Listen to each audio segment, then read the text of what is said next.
Այսօր ազգային ժողովի քառօրյա նիստը սկսվեց կառավարության կազմի և վարչապետի փոփոխությունից հետո լայնածավալ քննարկման առարկա դարձած մենաշնորհների մասին հարց ու պատասխանով։ Հայ ազգային կոնգրես խմբակցության ղեկավար Լևոն Զուրաբյանը ազգային ժողովի նախագահ Գալուստ Սահակյանին հիշեցրեց հոկտեմբերի 22-ին մի քանի հեռուստալրագրողների հետ վարչապետ Կարեն Կարապետյանի ասուլիսին հնչեցրած այն հայտարարությունը, թե այսուհետ յուրաքանչյուր մարդ կարող է ցանկացած ապրանք ներկրել Հայաստան։ Հիմա նոր վարչապետը հայտարարում է, որ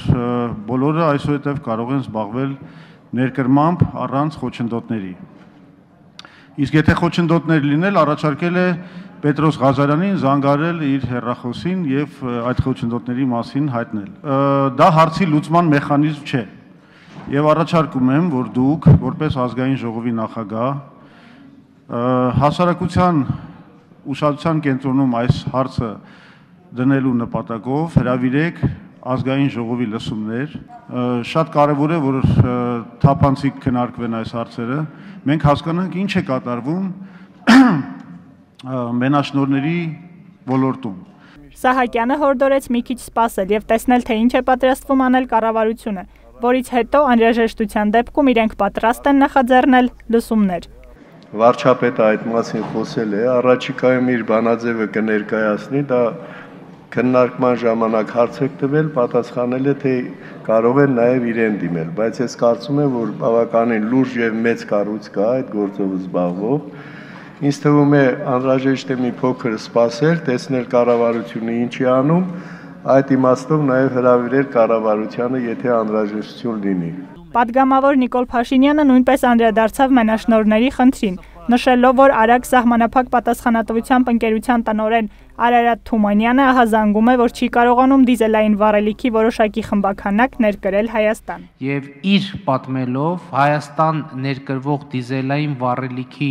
չափանիշները փոխվել են այնպես, որ փաստացի ստացվում է, որ Հայաստան կարող է ներկրվել միայն Ռուսաստանում արտադրված դիզելային վառելիք։ Եթե սա համապատասխանում է իրականությանը, ստացվում է, որ կառավարությունը որոշակի սահմանափակումներ դնելով կոնկրետ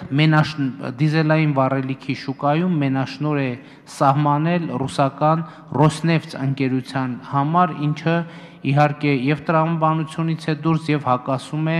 վարչապետի վերջին օրերին արած հայտարարություններին։ Պատգամավոր Նիկոլ Փաշինյանն այնուհետև խոսեց Լեռնային Ղարաբաղի Հանրապետության ազգային ժողովի նախկին պատգամավոր Վահան Բադասյանի պաշտպանության նախարարության ոլորտում տեղ գտած կոռուպցիոն յուրացումների մասին ահազանգի մասին և առաջարկեց, որ հարցը պետք է արժանանա կառավարության հատուկ ուշադրությանը և կառավարությունը պետք է հատուկ պարզաբանություն ներկայացնի ազգային ժողովին, քանի որ այդ կոռուպցիոն յուրացումների հետ կապվում է զինված ուժերի գլխավոր շտաբի պետ Մովսես Հակոբյանի անունը։ Խոսքը մասնավորապես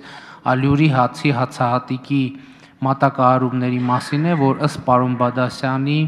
պարոն Հակոբյանը կոռուպցիոն չարաշահումներ է թույլ տվել։ Ես կարծում եմ կառավարությունը պետք է հատուկ ուշադրություն դարձնի այս խնդրին և նաև ազգային ժողովում հանդես գա հատուկ պարզաբանմամբ։ Ճիշտ է, պաշտպանության նախարարության խոսնակը այս կապակցությամբ մեկնաբանություն տվել է, բայց պարոն Բադասյանը պնդում է իր հայտարարությունները։